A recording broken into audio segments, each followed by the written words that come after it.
Good evening. Here is today's news. Recently, Anchor Milk has started to trial the Fonterra Milk for School scheme. In different schools around New Zealand, Fonterra has delivered truckloads of milk to see if it makes a difference in children's health and well-being. Shortly, we will go and interview a few students at a local school, Makara Model School, to see what they think about the Milk for Schools scheme. Schools will also be provided with large fridges to store the milk. When the actual program starts in 2014, it'll cost companies and government high prices. The milk will be provided free of charge so that all the year 1 to 6 students will have free milk. The calcium in Anchor milk is important for bone growth, and it will ensure that children have had their daily intake of calcium. It's a little bit of goodness to start the day off well. Fonterra state, as leaders in dairy nutrition, we believe that dairy is a building block to a healthy life, and we want to give every child the best nutritional start in life. We now cross to our reporter at Makara Model School, interviewing some of the students there. How do all of you like having milk during school? We like having milk at school because it's yummy. I like cows because cows make milk. I love milk and now I can drink milk at school. I like the trial and I want to have milk at school forever. Well, it seems the Milk for School scheme is very popular at this school. Back to you, Nissa. The Prime Minister of New Zealand says Wellington's a dying city. Many were quite shocked to hear this said about Wellington, so our reporter Rory asked the Mayor of Wellington what she thought.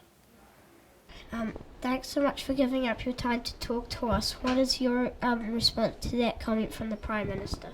I don't think the Prime Minister should be talking like that at all. Wellington isn't a dying city. There are lots of things happening here. It's the Prime Minister who is dying. What kinds of things are happening in Wellington? Well, just to name a few, there's the Dragon Boat Festival, the Rugby Sevens, the Hobbit, I asked some other people what they thought about Wellington. Wellington has lots of native animals and pretty landscapes. I think Wellington has beautiful reserves with wildlife like stagneys. Wellington's not dying, things are happening everywhere. Sounds to me as though Wellington is alive and well. How has your day been? Okay so far, but I'm not feeling so good at the moment. I think it's new drugs I'm on. Should you be driving then? I felt alright up until now. I should be alright soon. Perhaps I should drive then. That would be great. Do you have a license? Yes, I have a full license, so you better move over and I'll drive. I suggest you go see your doctor straight after this. That's a brilliant idea. Thanks.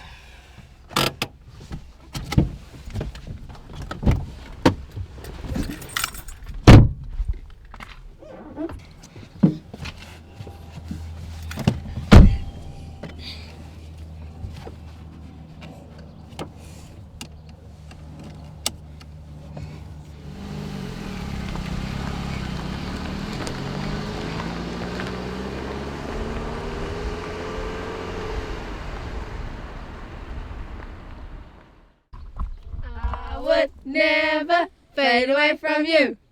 I would never fade away from you. I would never fade away from you. I would never fade away from you. Yeah! I would never fade away from you. I would never fade away from you. I would never fade away from you. A Wellington businessman concerned with the fewer numbers of native birds in New Zealand has suggested that cat owners should make the cat they have at the moment to be their last cat. In that way, fewer cats will be around to kill the birds. We'll cross our reporter in Karori. This is Izzy reporting live in Karori. I'm talking to Mrs. Haggins, Karori's cat lady. Mrs. Haggins, do you think you should not get any more cats so they won't kill birds? I think this whole cat thing is outrageous. I have 20 cats and I'd not give up any of them for the world. Besides, my cats hardly kill any birds. I have a cat at home myself and she is just a little bundle of joy. Can your cats be a pain sometimes? Well, they can, but they're worth it. I'm a widow and I have no children. and cats are much better company than dogs. And you don't have to walk them. Also, no one should be able to tell me whether I can have a cat or not. Thank you, Mrs. Haggins, for your opinion. People of New Zealand, are you a cat person? What do you think? Text us on 021 495 0063 with your opinion. This is Izzy reporting. Now back to the studio. For the last couple of weeks, New Zealand have been holding their first ever X Factor singing contest. Today we are lucky to have Cassie Henderson in the studio with us. Cassie is only 14, the youngest competitor in the X Factor, New Zealand. So welcome, Cassie. Has it been easy singing on the X Factor? Oh, well, yes, although I always think I'll be sent home. I think you're really good and you could win. And also I heard you got a free Samsung Galaxy 4. Yeah, it's awesome. I love it. I hope I get one shortly, but this is about you, not phones. How does it feel singing in front of all those people? Well, it was scary at first, but once you start singing, it's fine. Oh, sorry, I have to get going now. Thanks, Cassie, and good luck. And next up, I caught up with the band The Warts. Here is the band The Warts with me. Are you enjoying being in X Factor? Yeah, man. Yeah, man. What do you think your chances are of winning? Sweet as babes. Can we hear some of your music? Yeah.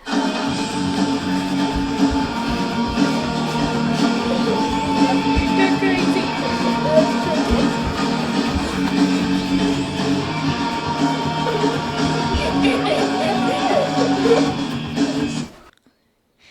Here we have the Blossoms. Are you guys going to show the guys how it's done? Yeah! Let's hear it.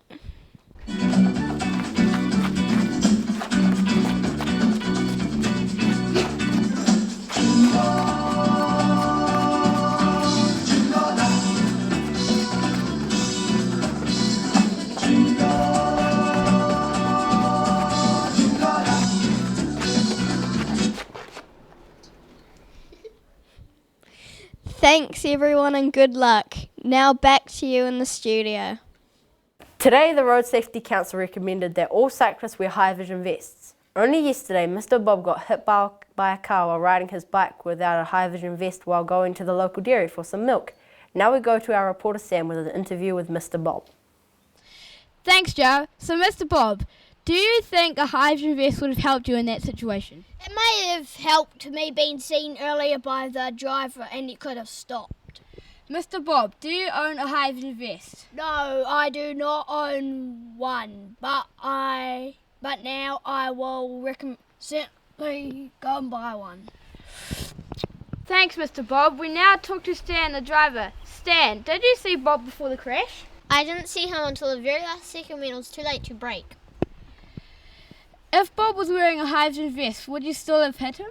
Probably not, because I would have seen him earlier and I would have time to brake. Thanks, Stan and Mr. Bob. Now, back to the studio. The Makara Model School playground is very old and needs to be replaced. Makara Model School is a very lovely small school just over the hill from the suburb of Karori, near Wellington. Our reporter talked to the principal about it. Hello, Mrs. Stewart. What do you think about the school playground? It's been wonderful over the last 20 years, but it is getting old, so it's time to start raising money to replace it. The playground looks very rusty and unstable. It's not unstable, but everything is getting old and doesn't look very attractive. Let's ask some of the students what they think. I would like one that is stable. I think we should look after it better. I want a playground that's not rusty. I wish the monkey bars would be better. I think we should get a bigger flag box. Well, thanks everyone for your comments. Good luck in raising the funds for your playground. Now it's back to the studio. Yep. Yep. Cool. Girls. Yep. Yep. Okay. Cool. Today we celebrate the fact that ASB have helped over 250,000 New Zealand kids to get off to a good start with their education. A is for awesome! Good evening. Here is the sports news. This month, the Makara Pony Club are working towards going to the next Olympics. There are 6 riders that are going to compete in the equestrian. We are lucky enough to be able to interview one of them, Malia Brown-Dusty. She is here with us now in the studio. Welcome, Malia, and thanks for coming. Can you tell us what made you want to become a horse rider? I wanted to become a horse rider because my family likes horses, so I wanted to carry it on. Do you think you have a chance of getting a place at the Olympics? Yes, I think we do have a chance of getting a place because we have a really strong team. You obviously enjoy riding. Oh yes, it's a lot of fun being able to cant around on lots of different horses and ride with your friends. Well, thanks Malia for joining us, and best wishes for success at the Olympics. Thank you. A major event occurred on Tuesday 11th of June. It was the Western Zone Cross Country. There were hundreds of children there, and some of the adults we spoke to were obviously very impressed. One parent said it was an amazing event and that it should carry on for years. Another said that all of her 3 children had competed in this event for the last 4 or 5 years and they always look forward to it. We luckily got an interview on Tuesday with the girl who came second in the Year 6 race. Her name is Abby Tweedle. Here she is with our reporter Michael. Welcome and congratulations on your effort on Tuesday. Thanks very much. I thought I did pretty well. I was hoping to come first, but I just ran out of breath at the end. Were your parents happy with how you went? Yes, they were, but they were hoping I would come first as well, after all the training I did. Well, perhaps you will win the cross country next year. Thank you for letting us interview you. Thank you. Bye. Back to Emma in the studio. In breaking news, we have just found out that the Makara Model School sports team have just won the Eli Trophy. We crossed to our reporter Michael to talk to a few members of the team. Thanks, Emma, and hello everyone. Billy Joe, congratulations on winning the Eli Trophy. How did you feel about it? Hi, well, I feel really happy for my team and myself.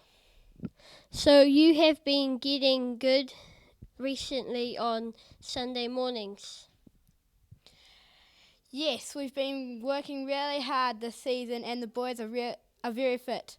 We've won almost every game. Well, congratulations again. Great result. Thanks also for joining us. We'll let you go and celebrate now. Thanks. And Joe, do you think your team deserved to win? Of course, we had the best players and the best kicker. That's Billy. We were just too good for everyone. We haven't had any injuries this season, so that helped us a lot. Well, thanks for joining us and congratulations on winning the Eli Trophy. Back to Emma in the studio. Thanks, Michael. That wraps up today's sports news. We'll have the weather after this commercial break.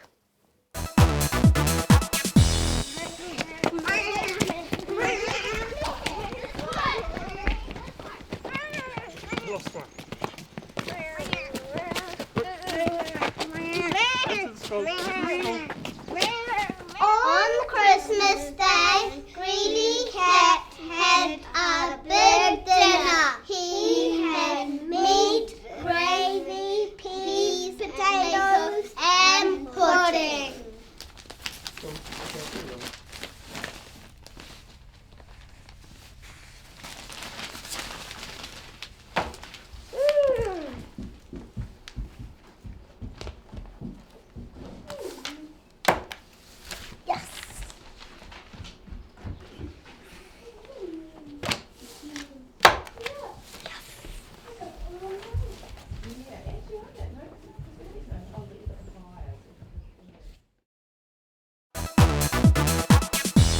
Good evening, I'm Billy Moore with the weather. Let's start at Dunedin.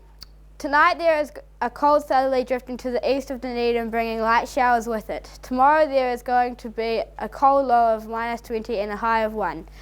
Now to Christchurch. It will be a boiling night in Christchurch, followed by a long drought. Daily temperatures for the next week will be between a low of 35 degrees and a daily temperature of up to 40 degrees. Wrap up tight and hug each other, because in Wellington there is going to be a frosty low of -40 and a high of 1. In Tauranga there will be a big tornado, a high of 19 degrees during the day and a low of 1 overnight. In Auckland there is going to be a meteor shower, and they might be the size of soccer balls, a high of 20 and a low of 7. Let's hope the following week is better for everyone. Back to the studio. That's all we have for you tonight. We'll see you back here at 9:30. I'm Nissa. I'm Alia. I'm Lily. I'm Izzy. I'm Bill. And I'm Joseph, and we'll leave you with this final message.